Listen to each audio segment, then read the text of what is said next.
বৃষ্টির দিনে গরম গরম এক প্লেট ধোয়া ওঠা ঝরঝরে ভুনা খিচুড়ি হলে তো আর কোনো কথাই থাকে না। হ্যালো গাইস, আসসালামু আলাইকুম, ওয়েলকাম টু মিমস কিচেন। আজকের পর্বে রান্না করে দেখাবো গরুর মাংস দিয়ে ঝরঝরে ভুনা খিচুড়ি। খিচুড়ি কিন্তু কম বেশি সবাই পছন্দ করে, কিন্তু বৃষ্টির দিনে খিচুড়িটা খেতে আরো বেশি টেস্টি হয়। যারা ঝরঝরে খিচুড়ি রান্না করতে পারে না তাদের জন্য আজকের ভিডিওতে সকল প্রকার টিপস শেয়ার করেছি, তাই পুরো ভিডিও স্কিপ না করে দেখার অনুরোধ রইল। খিচুড়ি রান্নার জন্য আমি এখানে 1 কেজি গরুর মাংস নিয়েছি, আর গরুর মাংসের হাড় ও সলিড মাংস দুটোই আমি ব্যবহার করেছি খিচুড়ি রান্নার জন্য। আর দিয়ে দিয়েছি 1 কাপ পেঁয়াজ কুচি, 1.5 চামচ রসুন বাটা, 1 চামচ উঁচু করে আদা বাটা, 1 চামচ লবণ, 1.5 চামচ মরিচের গুঁড়ো, 1 চামচ হলুদের গুঁড়ো, 1 চামচ দিয়ে দিয়েছি ধনিয়ার গুঁড়ো, আর দিয়ে দিব 1 চামচ জিরার গুঁড়ো, দিয়ে দিচ্ছি দারচিনি, এলাচ ও তেজপাতা, হাফ কাপ তেল দিয়ে দিয়েছি। এখন সবগুলো খুব ভালোভাবে নেড়েচেড়ে মিশিয়ে নিব। আর এভাবে একবারে মাংসের ভিতরে মশলা মেখে খিচুড়ি রান্না করলে কিন্তু খিচুড়ির টেস্ট আরো বেড়ে যায়।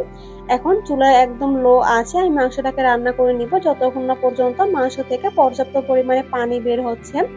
মাংস থেকে যে পানি বের হবে তাতেই কিন্তু আমি মাংসটা রান্না করব। আর এভাবে মাঝে মধ্যে একটু ঢাকনা তুলে নেড়ে দিতে পারেন। আর এর ফাঁকে আমি চাল রিপেয়ার করে নিয়েছি। এখানে আমি 2 কাপের মতো সুগন্ধি চিনিগুলা চাল নিয়েছি, আর নিয়েছি হাফ কাপ মুগ ডাল আর হাফ কাপ মসুর ডাল। আর মুগ ডালটাকে আমি কিন্তু আগে হালকা করে একটু তাওয়ায় ভেজে নিয়েছি। এখন চাল ডালও খুব ভালোভাবে ধুয়ে আমি এভাবে পানি ছড়িয়ে একটা সাইডে রেখে দিচ্ছি। আর এর ফাঁকে আমার মাংসটাও কিন্তু খুব ভালোভাবে সিদ্ধ হয়ে যাচ্ছে। আর কিছুক্ষণ পর পর আমি ঢাকনা তুলে এভাবে নেড়ে দিচ্ছি যাতে মাংসের মশলাগুলো নিচে লেগে না যায়। আর এতে করে আমি 30 মিনিটের মতো মাংসগুলোকে রান্না করে নিয়েছি। আর এতে কিন্তু মাংসগুলো খুব ভালোভাবে সিদ্ধ হয়ে গেছে। ঠিক এই পর্যায়ে আমি চুলা থেকে নামিয়ে একটা সাইডে রেখে দিচ্ছি। এখন চলে যাচ্ছে খিচুড়ি রান্নার মূল প্রসেসে। আমি এখানে নিয়ে নিয়েছি হাফ কাপ রান্নার তেল, দারচিনি, এলাচ ও তেজপাতা দিয়ে দিয়েছি, আর দিয়ে দিয়েছি 1/3 কাপ পরিমাণ পেঁয়াজ কুচি। এখন পেঁয়াজটাকে আমি 1 মিনিটের মতো ভেজে নিচ্ছি। এরপর এর ভিতর আমি ধুয়ে রাখা চাল ও ডাল দিয়ে দিব। এর ভিতর অ্যাড করে দিয়েছি 1.5 চামচ লবণ আর হাফ চামচ পরিমাণ হলুদের গুঁড়ো। এখানে আমি কোনো এক্সট্রা মশলা ব্যবহার করব না, মাংসে কিন্তু আমি পর্যাপ্ত পরিমাণে মশলা ব্যবহার করেছি। চাল ও ডাল যখন ভাজা হয়ে যাবে ঠিক এই পর্যায়ে ফুটন্ত গরম পানি দিয়ে দিয়েছি 6 কাপ। চাল ও ডাল মিলে আমার এখানে 3 কাপের মতো হয়েছে, তাই এখানে আমি 6 কাপের মতো পানি দিয়ে দিয়েছি। এখন ঢাকনা দিয়ে চুলার মিডিয়ামে রেখে রান্না করে নিব যতক্ষণ না পর্যন্ত চাল ও ডাল পানির সাথে সাথে এভাবে লেগে আসবে। চাল ও ডাল যখন পানির গায়ে গায়ে লেগে আসবে ঠিক এই পর্যায়ে মাংসগুলো দিয়ে দিব, আর দিয়ে দিচ্ছি আস্ত কিছু কাঁচা মরিচ। এখন সবগুলো খুব ভালোভাবে মিশিয়ে নিচ্ছি। আর এভাবে অল্প অল্প পানি থাকা অবস্থায় মাংসগুলো মিশালে কিন্তু মশলাগুলো খুব ভালোভাবে চারপাশে মিশে যাবে। এখন আমি ঢাকনা দিয়ে চুলার মিডিয়ামের থেকে কমিয়ে দিচ্ছি আর ঢাকনা ছিদ্রটাকে বন্ধ করে দিচ্ছি।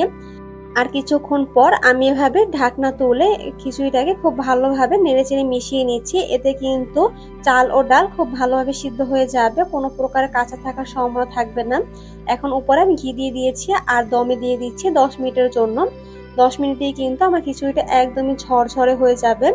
আমার খিচুড়ি রান্না কিন্তু অলমোস্ট কমপ্লিট, আর দেখতেই পাচ্ছেন কতটা ঝরঝরে হয়েছে।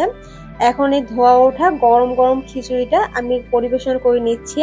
দেখতেই পাচ্ছেন খিচুড়ি কতটা ঝরঝরে হয়েছে, আর কালারটাও একদম মাশাআল্লাহ পারফেক্ট হয়েছে।